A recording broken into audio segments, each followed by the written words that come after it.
Ici, au golfe du château de Cheverny, nous pratiquons le broyage raisonné des hautreufs avec un broyage par an pour favoriser la biodiversité dans ces zones.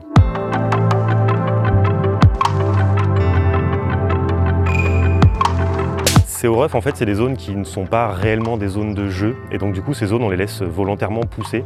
Le fait de broyer à cette époque permet justement que tout le début de l'année, la nature est tranquille et peut se développer. Du coup, on va voir notamment ici une espèce particulière de passereau, le Pouillot phytis, qui va justement faire son nid dans ces hautes herbes. On retrouve aussi au printemps des chevreuils, par exemple, qui vont mettre bas dedans et élever leurs petits dedans. Et bien sûr, des lapins, des rongeurs qui vont faire leur vie justement dans ces hautreufs et profiter de ces endroits un peu cachés par rapport aux prédateurs. Le but quand même de broyer ces hautreufs, c'est de les garder compatibles, on va dire, avec les jeux de golf.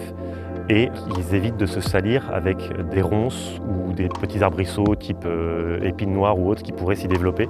Donc cette opération se constitue d'un broyage avec une machine qui est normalement une machine à roeuf et qui va justement broyer le couvert végétal. L'objectif justement c'est de broyer au maximum cette herbe, le plus finement possible pour qu'elle se dégrade au sol et qu'elle ramène des éléments nutritifs à la plante pour les années futures. On profite justement du broyage de ces hautreufs et du coup d'y intervenir pour couper les branches basses des arbres qui s'y trouvent.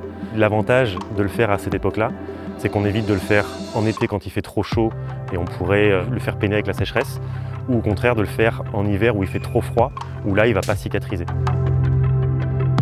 Le golf a le label bronze pour le programme Golf pour la biodiversité, qui montre qu'on a une démarche de respect de notre environnement et que toutes les activités qu'on puisse faire sur le terrain respectent l'environnement dans lequel on vit et que du coup on travaille.